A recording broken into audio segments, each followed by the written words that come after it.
አስቀድሜ እንግዲህ የኔ ያው ዳሰሳ በጣም አጭር ነው። የዕብራውያን መልእክት ትርጓሜና አቃቂር ነው። የዕብራውያን መልእክት ትርጓሜ አቃቂር ልለው አልችልም።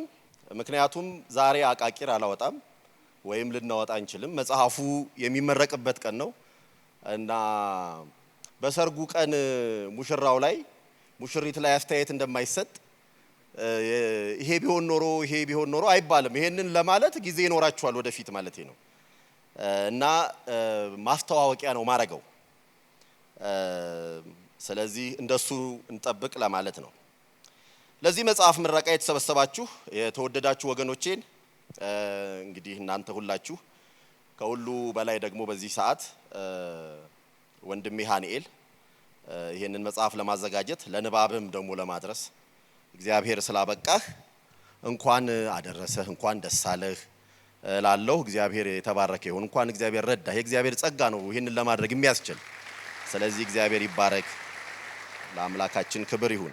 የዕብራውያን መልእክት በአዲስ ኪዳን ውስጥ ከሚገኙ በነገረ መለኮታዊ ጥልቀታቸው እጅግ ከበለጸጉ በስምረተ ንግግራቸው ከተራቀቁ እንዲሁም በአውዳዊ አገባባቸው ለአንባቢ ፈታኝ ከሆኑ ከቅዱሳት መጻሕፍት ጽሑፎች መካከል አንደኛው ነው። ማለት እሱ ብቻ አይደለም፣ እንዲህ አይነት ጠባይ ያለው ሌሎችም አሉ። ዕብራውያን መልእክት የሚታወቀው በተወሳሰቡ ሙግቶቹ ነው። የብሉይ ኪዳን ምናባባትን ደግሞ በስፋት ጠቅሶ በመተርጎሙ ነው። የዕብራውያን ጸሐፊ የብሉይ ኪዳን ምናባባትን ወስዶ ትርጉም ይሰጣቸዋል ማለት ነው። ስለዚህ ራሱ ጸሐፊው መተርጉም ነው። የቅዱሳት መጻሕፍትን ቀዳሚ ቅዱሳት መጻሕፍትን ጭምር ይተረጉማል። እንዲሁም ደግሞ ጥብቅ ማስጠንቀቂያዎችን የያዘ መጽሐፍ ከመሆኑ የተነሳ ብርቱ ጥንቃቄ የተመላ ትርጓሜ እንዲኖር የሚያስገድድ መጽሐፍ ነው። ሃኒኤል ወንድማችን ሃኒኤል ኩረማ አዘጋጅቶትና ዛሬ ተመርቆ ለንባብ የቀረበው የዕብራውያን መልእክት ትርጓሜም በዚህ መልእክት በዕብራውያን መልእክት ላይ ያተኮረ ሀተታ ነው። ይሄን ያልካልኩ ይበቃል። የመጽሐፉ ጸሐፊ አቀራረብ የመረጠበትን ደግሞ ትንሽ ማስተዋወቅ ፈልጋለሁ። የዛሬ ትኩረታችን ማዕከል የሆነው የዕብራውያን መልእክት የዚህ ትርጓሜ አዘጋጅ ሃኒኤል ሲሆን ይህ መጽሐፍ ለህትመት የበቃ የመጀመሪያ ስራው ነው። መጽሐፉ በ540 ገጽ የተሰነደ ነው እና ይሄ የትርጓሜ መጽሐፍ የመረጠው መንገድ አዲስ ኪዳን የተጻፈበትን ቋንቋ መሰረት በማድረግ የተዘጋጀ ስለሆነ የጥሬ ቃላት ማለትም የግሪክ ቃላት፣ ሐረጎች፣ አረፍተ ነገራት ገጻተ ንባባት እና ከአቻ የአማርኛ ፍቻቸው ጋር በስፋት እንዲሁም መሳ ለመሳ የሚታዩበት ነው፣ ጎን ለጎን ለማለት ነው። በመሆኑም እያንዳንዱ የጥሬ ቃል በተጠቀሰበት ቦታ የጥሬውን ቃል ማንበብ ለማይችሉ የንባብ ፍሰቱ እንዳያስተጓጉል ቀጥታ ነው ይሄን የምጠቅሰው ከመጽሐፉ ሲሆን በማስቀመጥ የአማርኛ ፍቺ እንዲቀመጥለት አድርጓል። ስለዚህ ጥሬውን ማንበብ የማይችሉ አንባቢያን በቀላሉ ወደ አማርኛው በመዝለል የንባብ ፍሰታቸውን እንዲጠብቁ ተደርጎ የቀረበበት መጽሐፍ ነው። ይሄ በራሱ መጽሐፉ ራሱ መግቢያው ላይ በአቀራረቡ ምን ሊሆን እንደሚችል ጸሐፊው ያስቀመጠልን ነው። ይሄን ለማድረግ ለጥሩ የተጠቀመው የኔስላላንድ ሂሳዊ እትም ነው። ኔስላላንድ የክሪቲካል ኤዲሽን የሚባል ነው። ሂሳዊ እትም ያልኩት እሱን ነው። የክሪቲካል ኤዲሽን የግሪክ ክሪቲካል ኤዲሽንን እንደ መሰረታዊ ቴክስት ተጠቅሟል። ለአማርኛው ደግሞ የተባበሩት የመጽሐፍ ቅዱስ ማህበራት ለኢትዮጵያ መጽሐፍ ቅዱስ ማህበር በ1954 ዓመተ ምህረት ካሳተመውና በአንዳንዶች ቀዳማዊ ኃይለ ሥላሴ በተለምዶ ደግሞ ነባሩ የሚባለውን ቅጂ ነው። አንዳንዶች ደግሞ 1962 የሚሉት ማለት ነው። ያው የግሪጎሪያን አቆጣጠር በመከተል በሐተታው ረገድ የተዋጣለት ነው። እንግዲህ የተዋጣና ጥንቅቅ ያለ ስራ አይደለም ይላል። ልክ ነው። እሱም ሲጀምር መጽሐፉ እንደሱ ስለሚል የማንም ሰው ኮሜንተሪ በመላው ዓለም የተጻፈ ሁሉ የተዋጣለትና ጥንቅቅ ያለ ሊሆን አይችልም። ምክንያቱም ውሱን እና በብዙ ድካም ያሉ ደግሞም እስትንፋሰ እግዚአብሔር ያደረበት ደራሲ ያህል ስልጣን የሌለን ሰዎች ነን የምናትተው። ስለዚህ ፋልብል ነው፣ ፋሊቢሊቲ አለ። ስለዚህ ፍጹምነት ሊጠበቅ አይችልም። እሱ እንደተጠበቀ ሆኖ የሃኒኤል ብቻ ሳይሆን የማንም እንደሱ ነው። እንደሱ ቢሆንም እንኳን ግን በበቂ ሁኔታ አጥጋቢ ስራ ነው ወይ በሚለው በሐተታው ረገድ እንደሱ ሆኖ የቀረበ ትንታኔ ነው፣ የዕብራውያን ትንታኔ ነው።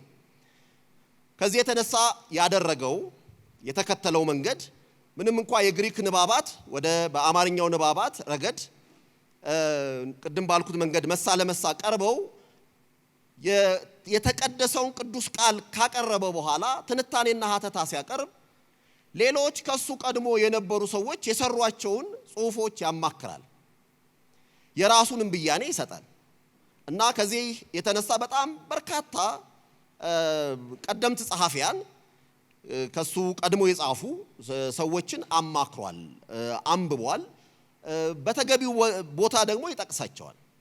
ስለዚህ ሐተታው በዚህ ረገድ የዋለ ነው፣ በዚህ ረገድ የቀረበ ነው።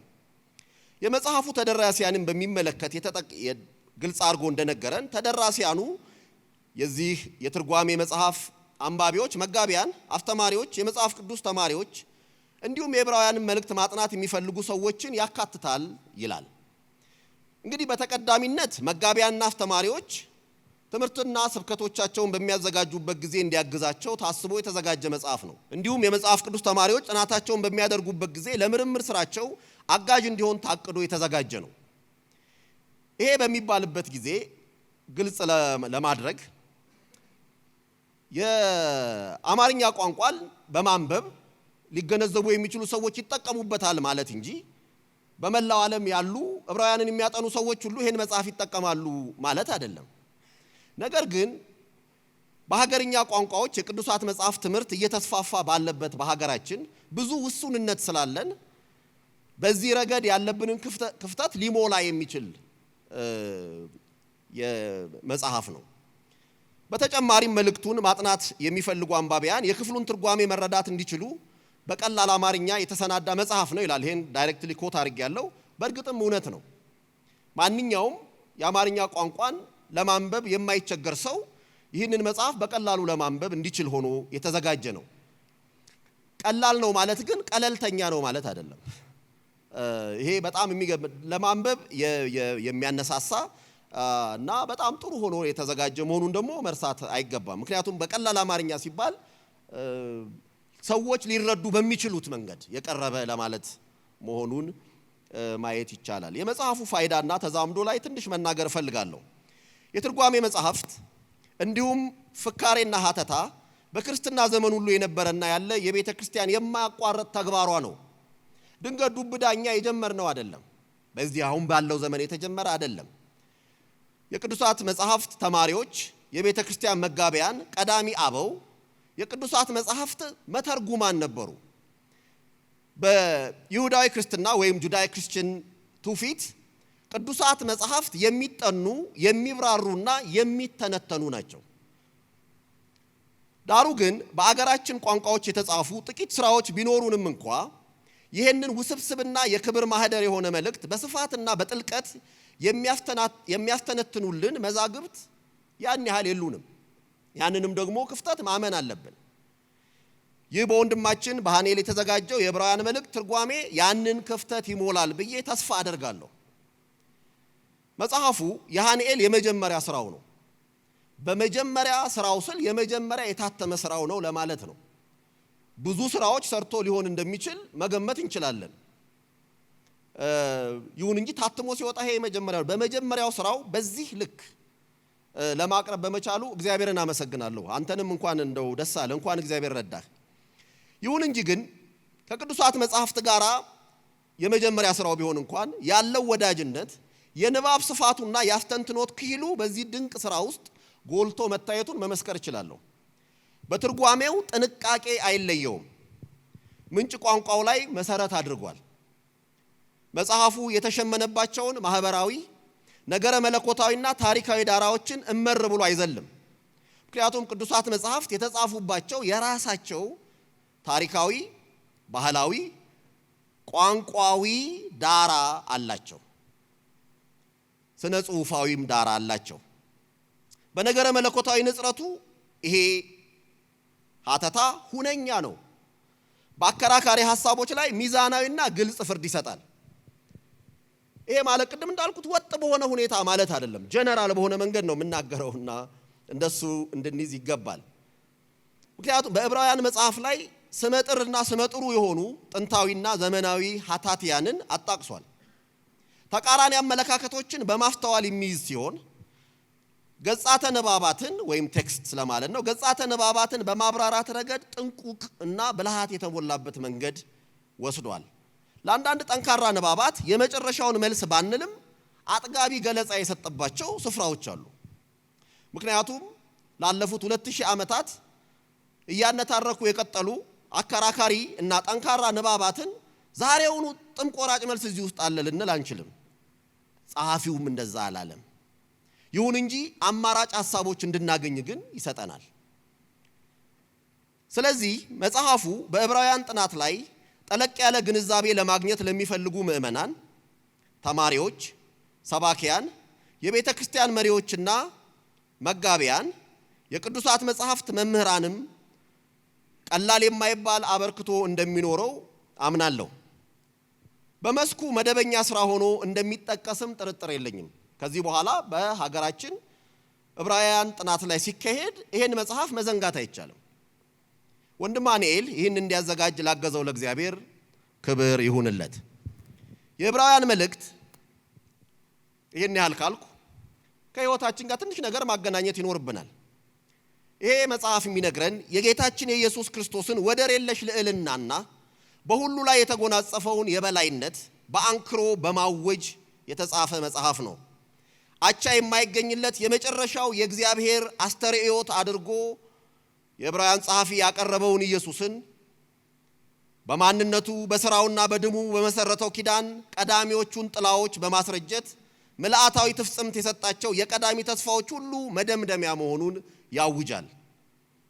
ይሄም የትርጓሜ መጽሐፍ ያደረገው ይህንኑ ነው።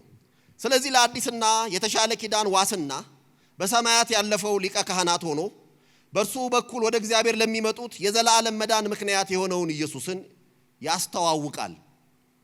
ስለዚህ አንደኛው ከፋይዳው ማንሳት የምፈልገው በግል ክርስቶስን ለማወቅ የሚሰጥም ደግሞ የሚጠና የሚነበብ መጽሐፍ ሊሆን እንደሚችል አስባለሁ።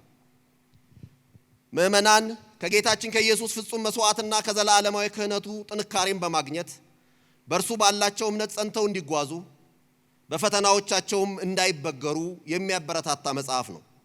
ይሄን መጽሐፍ ለማጥናት መነሳት፣ ለማብራራትም መቻል፣ ማጥናትም መታደል ነው። የሃንኤል የዕብራውያን መልእክት ትርጓሜ በመልእክቱ ላይ አስቀድሞ በአማርኛ ከተዘጋጁ ጥቂት ሐተታዎች ላይ ተጨማሪ የጥናት ምንጭና መርጃ የሆነን ዘንድ እነሆ ቀርቧል። ደራሲው በመጽሐፉና በተጻፈበት ዓለም ላይ ካደረገው ጥልቅ ጥናት ጋር ተዳምሮ ስለ ደብዳቤው የማሳመን ኃይልና ዘላቂ መልእክት አዲስ እይታዎችን ይሰጠናል።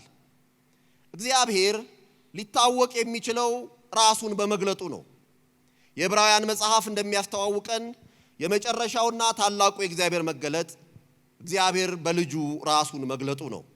እሱ የመገለጦች ሁሉ ድምዳሜ ነው። የፊተኛዎቹ ሁሉ ተስፋዎች ፍጻሜ ነው።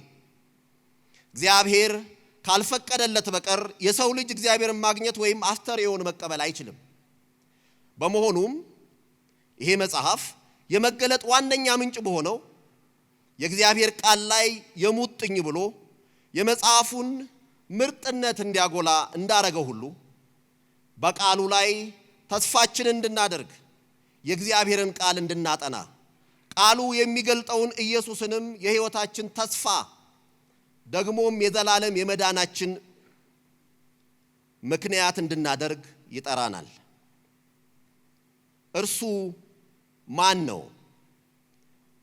ከዚህ በፊት በአንዲት ትንሽ ስለ መመለስና ንስሐ በምትናገር የጥናት መጽሐፍ ላይ ካለው ይሄንን እጠቅሳለሁ። እርሱ የእውነት ሁሉ ሙላት የህልውና ሁሉ ሰበብ ነው። ደግሞም በሰማይና በምድር በእግዚአብሔርና በሰው ዘንድ መካከለኛው እርሱ ነው። ፍጥረት ከፈጣሪው ጋር የታረቀው በእርሱ ነው። የተሰወረው እግዚአብሔር የተገለጠው በእርሱ ነው። ፍጹም መለኮትነቱ የተንጸባረቀው በእርሱ ነው። እርሱ የድህነት መሰረት የአዲስ ኪዳን መካከለኛ ነው። አዲሱ ማህበረሰብ ከአይሁድና ከአሕዛብ የተዋጀው አዲሱ የእምነት ማህበረሰብ የተመሰረተው በእርሱ ነው። የሚኖረውም ያለውም የሚመጣው ሁሉ የሚገዛው በእርሱ ነው። እርሱ ሁሉ ነው። እርሱ በሁሉ ነው። እሱ የቤተ ክርስቲያን መሰረት ነው። እሱ የቤተ ክርስቲያን ራስ ነው። እሱ ሁለንተናዋን የሚሞላ ነው። በፍጹም ሁሉ የሚጠቃለለው በእርሱ ነው። ኃይላት፣ ስልጣናት፣ አለቆች፣ ጌትነት ጸጥ ለጥ ብለው የሚደፉና የሚሰግዱለት እሱ ነው። እሱ የሁሉ ወራሽ ነው። እሱ የፍጥረት ዳኛ፣ እሱ የታሪክ ሁሉ ጌታ ነው። እሱ ከሁሉ የላቀው ኢየሱስ ክርስቶስ ነው። ከዚህ የተነሳ የዕብራውያን ጸሐፊ አልቆ የነገረን ኢየሱስ የሕይወታችን ብቸኛ ተስፋና ዋስትና ነው። የዕብራውያንን መጽሐፍ አጥንቶ ሸምድዶ ማወቅ አንድ ነገር ነው። ክርስቶስ ራሱን ማወቅ እጅግ የከበረው ሀብት ነው። ቃሉ እንደዚህ ይላል። ጌታችን ኢየሱስ ራሱ እንደተናገረው ነው። በዮሐንስ ወንጌል ምዕራፍ 3 ቁጥር 39 ላይ ይገኛል። እናንተ የዘላለም ሕይወት መጽሐፍትን በመመርመር እንደሚገኝ ታምናላችሁ እና ትመረምራላችሁ። ነገር ግን እነርሱ ስለኔ የሚናገሩ ናቸው። ይሁን እንጂ ሕይወት እንዲሆንላችሁ ወደ እኔ ልትመጡ ግን አትወዱም አለ። ሰዎች ቅዱሳት መጽሐፍትን አውቀው ቅዱሳት መጽሐፍትን እያስተነተኑ ቅዱሳት መጽሐፍትን እየሸመደዱ ቅዱሳት መጽሐፍትን እንዲህና እንደዛ ይላሉ ብለው እየተናገሩ ከሕይወት ራስ ከክርስቶስ ሊርቁ ይችላሉ። እሱ የተፈተነውና የከበረው የማዕዘን ራስ ድንጋይ ነው። እነሆ የተፈተነውና የከበረውን የማዕዘን ራስ በጽዮን አኖራለሁ፣ በእርሱ የሚያምን አያፍርም ብሎ ኢሳይያስ እንደተናገረ፣ ሐዋርያቱም ይሄንን እንደመሰከሩ፣ ጌታችን ኢየሱስ ራሱ ይሄንን እንዳጸና ለዓይናችን ድንቅ ይሆን ዘንድ በዚህ ድንጋይ ላይ ድንጋይ በተባለው በእርሱ የመሰረት ድንጋይ ላይ የጸና የዘላለም ሕይወት አለው። የሚቃወሙት ይወድቁበታል ወይም ይወድቅባቸዋል። የሚወድቅባቸውን ይፈጫቸዋል፣ የሚወድቁበትን ይቀጠቅጣቸዋል። ይሄ ታላቁ የማዕዘን ራስ ለሚያምኑት የሕይወት አክሊል እንደሆነ ሁሉ ለማያምኑት የሚሰናከሉበት የመሰናከል ድንጋይ ተብሏል። ወንድሞቼና እህቶቼ በየትኛውም ስፍራ ያላችሁ ሁሉ የቀረን ብቸኛውና ታላቁ ተስፋ የእግዚአብሔር ልጅ ኢየሱስ ክርስቶስ ነው። እሱ የዘላለም ሕይወት ተስፋ ነው። ለዚህኛውም ሕይወት እሱ ተስፋ ነው። ለሚመጣው ሕይወት ብድራታችን ነው። እነሆ በቶሎ ይመጣል፣ ከሁሉ የላቀው ሁሉን ይገዛል። አሜን። ክብር ለነበረውና ላለው ለሚመጣው ሁሉን ወራሽ ለሆነው ለኢየሱስ ክርስቶስ ይሁን። አሜን።